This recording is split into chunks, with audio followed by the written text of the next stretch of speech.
Welcome back to Cure for the Common Game. Today we're going to talk about bears. Deck number 301 is Goreclaw, Terror of Sisma. Now, I really think Wizards did it again. It's one of those things where, like the werewolf, the legendary werewolf, that we got the werewolf and it wasn't the werewolf that we wanted. It was the werewolf we deserved. But anyway, this is not the bear we wanted, but it may be, in fact, the bear we deserve. Creature spells you cast with 4 or greater power cost 2 less.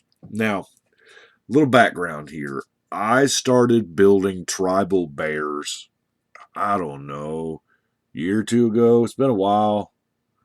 Actively, I mean, before then I had a deck box where every time I'd run across a bear, I'd just throw it in. So I guess it's been longer than that.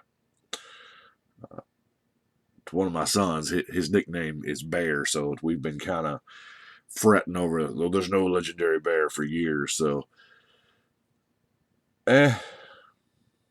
we got one.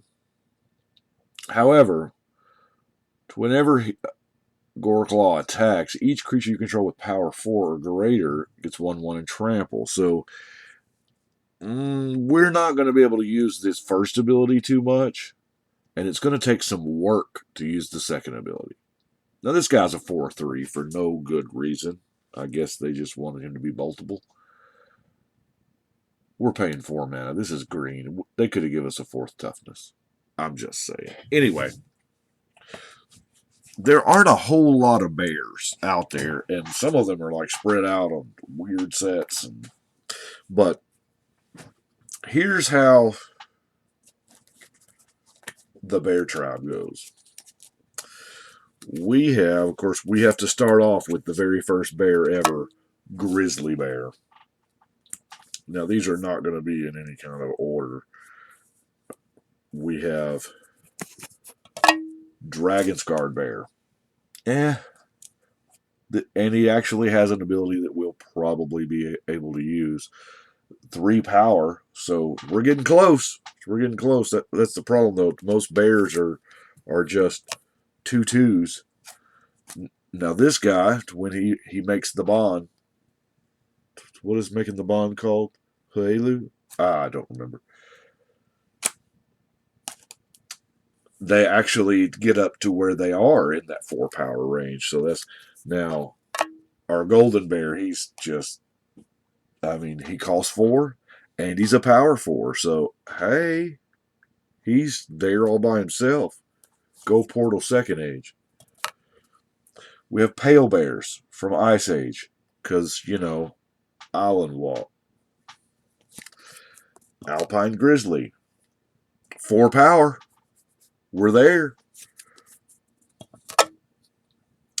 Ashcoat Bear. He's all flashy. What's up, Jack? Ashcoat Bear. Hey, this one's shiny, Jack. My oldest son, Jack, has an Ashcoat Bear story. He tries to forget. Forest Bear. This is a Portal 3 Kingdoms version of a grizzly bear. And that is a Ice Age version of a grizzly bear. And that is a Portal Second Age version of a grizzly bear. See if we get any other kind. Oh, yeah. Grizzly bears were not fantasy enough for Magic, so in M10, they tried to go all fantasy stuff, and they were like Runeclaw bears. Now, Werebear, that's kind of neat. You know, it's mana, and it can actually get up over that 4 power, that magical 4 power that we're looking for. We got Uvenwall Bear.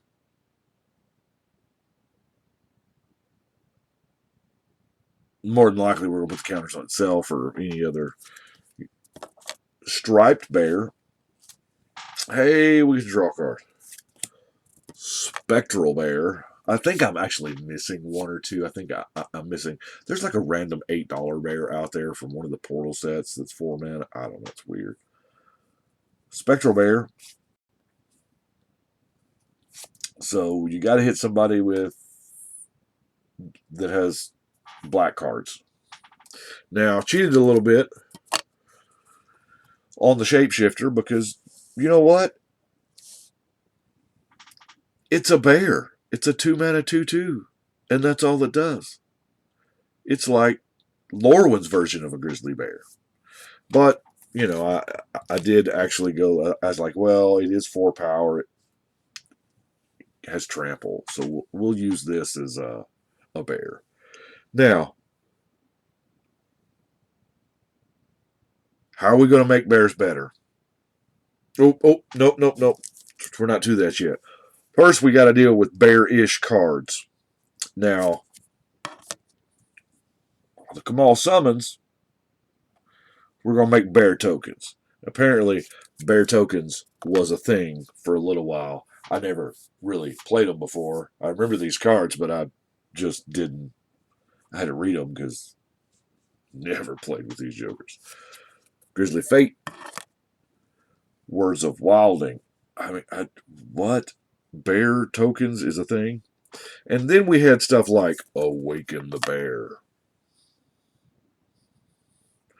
and Bear Umbra. Yeah, I know. This is not a deck that actually needs this card, but it is a deck that wants this card. I mean, bear is in the name. There's a bear in the art, and yeah.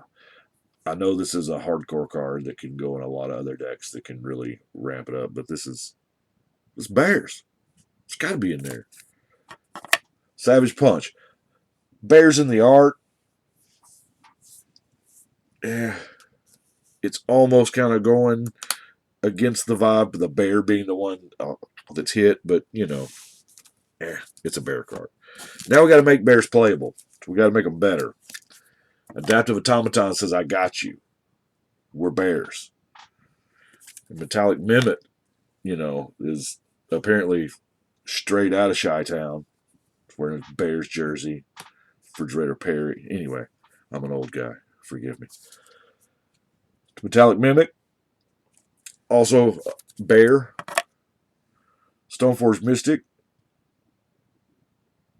Not Mystic. Stoneforge Masterwork. Yeah, my mind kind of paused there. I was like, that's not right. But it's pretty good. Now, we may end up with more tokens than Bearscape. That's the card I need. That's it. There was a card I was missed. Bearscape is the card I need. Hall of Triumph and Vanquisher's Banner is going to help us. Now, this is pump and draw, so that's not bad. Gaia's Anthem just does what it does, and of course, the overrun to get the thing with the trample, and I win this turn. Now, as far as card draw, of course, you saw the Vanquisher's Banner. Explore, dude, I'm out of harmonizes, and it draws you a card, and you may accidentally get a ramp out of it.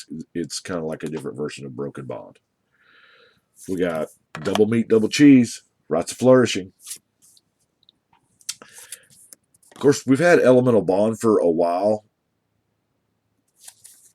but now we've got Colossal Majesty.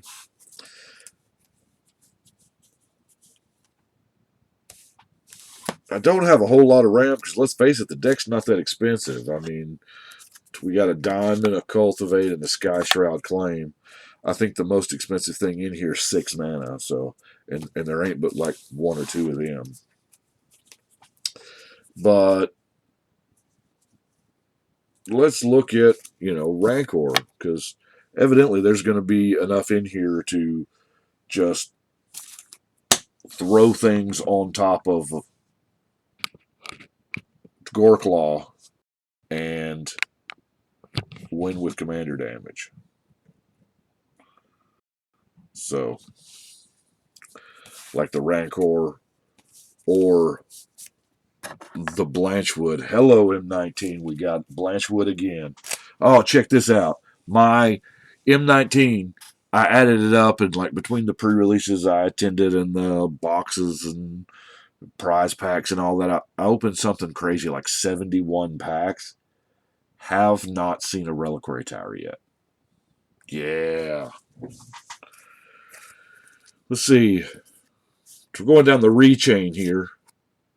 Reclaim, repopulate, recollect. No regrowth, because, we got luminescent rain.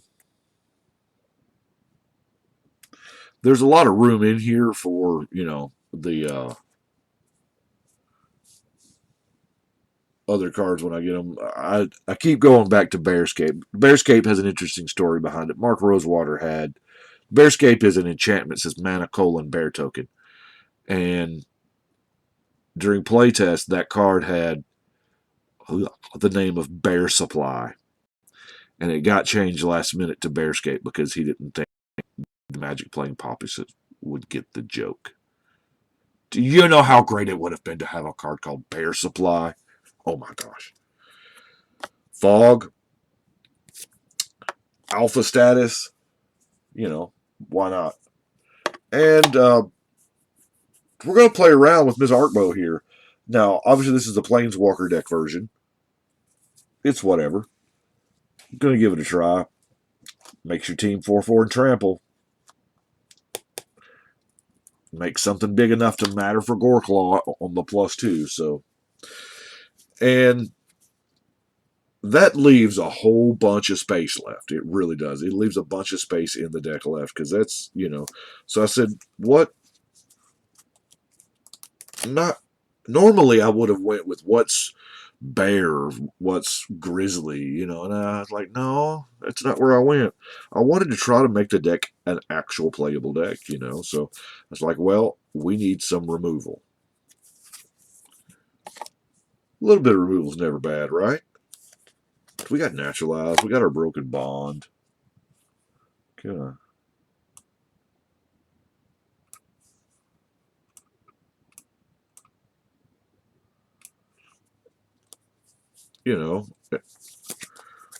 Along in the same line of those, of course, we have the creeping mold, the big shot, the desert twister, the coup de grace on the top of the food chain for the deck. It's going to be 6 mana and little creature removal in the way of lignify. Obviously, green doesn't like flyers, so we're on a plummet. Have I mentioned how much green doesn't like flyers? I like wind shear. You don't normally see green abilities like this. Just, it is just the attacking ones. And like I said, it's green don't like flyers. Really, really not liking flyers. And of course, I'm running the grip and the tranquility. We do have a few enchantments in there. I mean, obviously it's a nombo with them, but you're not gonna throw it down right as you. Similar to tranquility, we have Hush, which is a cycling variant. I like it, especially decks like this that need all the draw help they can get, because I couldn't use the creatures that draw you, the Regal Force or play a dude draw card. Can't use all those because they ain't bears. Run some Crumble. I like Crumble. It's 1 mana, instant, and very, very few people see it coming. It's just 1 mana, instant artifact destruction is not something that a lot of people see coming. They don't really prepare for it. We got Rabid Bite. I love how they named this because fighting is when 2 creatures deal damage to each other. So I've always said there's fight and there's bite. Bite is when just my guy reaches over and just like this. Of course, we got Hunt the Weak. I chose Hunt the Weak because it does add the +1 counter. We're trying to get the power up there to trigger off Goreclaw's second ability. Now, these next 2 cards directly, absolutely work against each other. They are, Choke. Choke, I like it. Obviously, blue is going to give us one hell of a time, especially if we've got tokens that dang Cyclonic Rift is a real thing. And yeah, islands are a problem. However, choke is a permanent, and it can be rifted back to your hand, or it can be whatever. But tsunami ain't. You just got to worry about the tsunami, resolving. That is what I have got for Goreclaw. He's not. I mean, I don't think this is a tier anything deck, but it's fun. This is a deck that will evolve over time because bears is something they tend to do every so often. It's not an every set, not like an angel or a dragon, but we get a lot of bears, and this one will update over time and get better. I know one guy that'll play it a lot. Anyway, I do appreciate you watching. Y'all let me know what you think. But right now, we're going to shuffle and cut.